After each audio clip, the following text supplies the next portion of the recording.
Hello, Internet. It's 1 in the morning on a Wednesday. I'm supposed to make these on Fridays, but it's finals for the next 2 weeks, and I have I'm drowning in schoolwork and other work.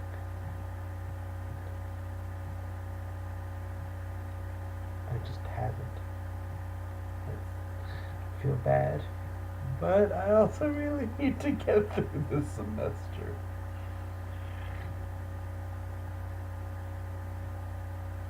Anyway, um, so last question I asked him was more to clarify, what his weird quirk is that allows him to succeed.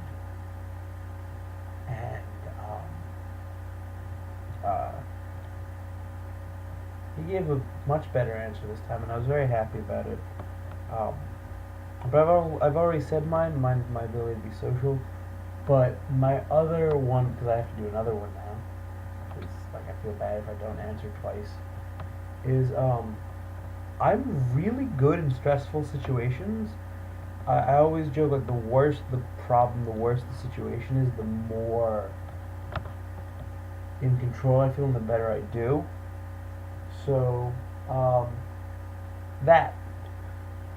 Speaking of that, I feel like I should clarify. There's a dog here. It's a Hank. Hanky Spanky.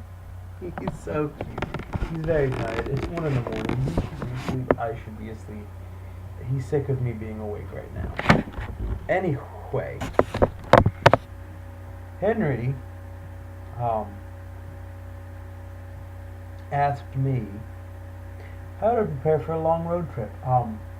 So the longest road trip I've ever done while driving um, have been about 5 hour trips. I've driven myself to Washington D.C. from New Jersey, which is about 4.5 to 5 hours. I've done it alone, and I've done it with my friend Ernie in the car, and I love having another person in the car during a road trip. In addition, I've driven from New Jersey to upstate New York. I've driven from New Jersey to Camp, obviously, which is also about 3 hours. Upstate New York is about 4.5 hours. And the longest road trip I've done, which I haven't been driving, it didn't take 2 days. We made it take 2 days because it's about a 9 hour car ride. It was me and my friend this past summer drove from Marlborough to Toronto, from New Jersey to Toronto.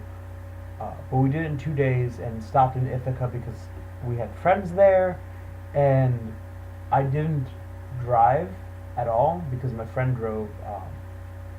And if I'm not driving, I'm a terrible, terrible passenger because I can sleep anywhere, literally anywhere, and a car is the easiest place for me to fall asleep.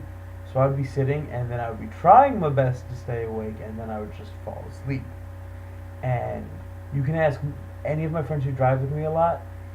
It could be 11 o'clock in the afternoon on a beautiful sunny day, and we could have maybe a 5 minute drive from point A to point B. And within those 5 minutes, I'll get 3.5 minutes of sleep because by the time I get there, it'll take me a minute to fall asleep, and then I'll just sleep the rest of the way till you wake me up. But to prep for a car ride like that, I do two things. One, I set up a playlist of music. I need my car to have noise, whether it's I'm on the phone with people and I'm talking to people.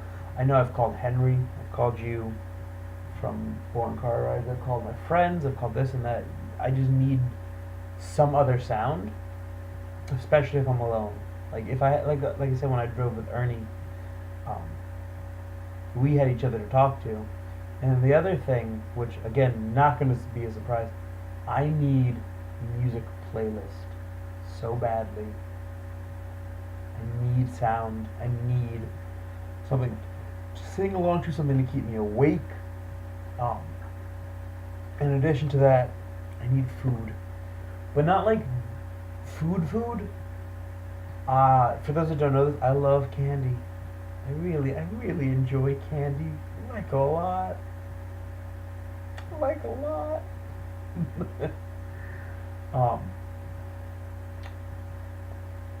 So I usually get some form of traveling candy, something that's easy to eat while driving. It could be sweet tarts, it could be sweet tart sours, it could be Skittles, just something that I can eat with one hand and drive with that doesn't require peeling. So, like, my favorite candy of all time, which is Airheads, I can't eat them while doing a long car trip. I can eat Airhead Bites, though, because Airhead Bites I don't need two hands for. So, like, it's a very planned out thing. And then I usually need to get a drink, but the drink can't be too high in caffeine because I'll fall asleep. So, like, I can't do, like, a large soda. I can't do any energy drinks. I can maybe have, like, a sweet tea. And so I usually drink, like, a bunch of iced teas and, like the big Arizona can. We get, like, some of those. Or like the Wawa iced teas or something that I can drink, because otherwise I'll fall asleep and crash behind the car, and it'll just be a terrible experience for everyone involved. Finally, my question to Henry. Earlier I brought up the word quirk. You know what this means, Henry? You watch My Hero Academia. I watch My Hero Academia.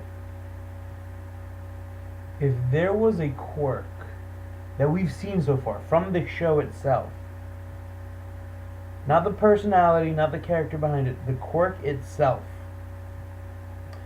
that you think you would most likely have, what would it be and why? What's your quirk? You know? Alright, that's it. I'm going to bed. Good night.